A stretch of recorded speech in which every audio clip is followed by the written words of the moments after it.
Dobro jutro narode, evo ga, završena su dva ročišta u Pazinu online, na Trgovačkom sudu u Pazinu online. Riječ je o kreditima obrtnika i to su u euro krediti, od svake od po 50.000 eura. Sudac je naložio dostavu poslovne dokumentacije važeće u to vrijeme na sud od Addiko banci,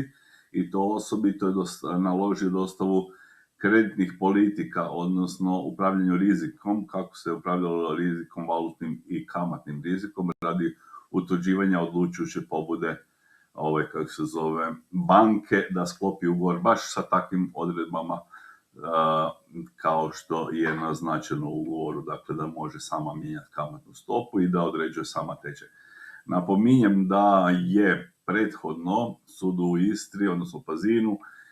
donio svoje shvaćanje da nakon što banka nije postupila po nalogu suda da dostavi traženu dokumentaciju, da se smatra da je istinito ono što smo mi rekli, da je bila prava volja i odlučujuća pobuda u ugovoru, da bude baš takva odredba, da bude njihov tečaj i promjenjiva kamata po odluci banke,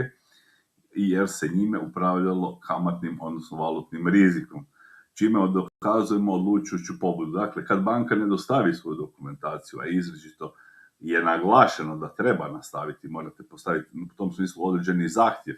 za dostavu dokumentacije, onda više ne morate dokazivati tu činjenicu kao nespornu,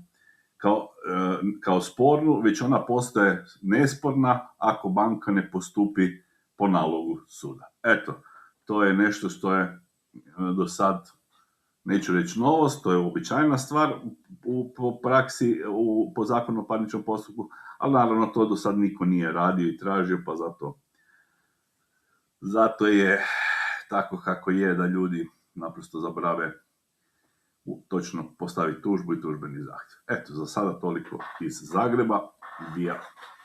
link. Hvala, Bog, čuvajte se i čujemo se.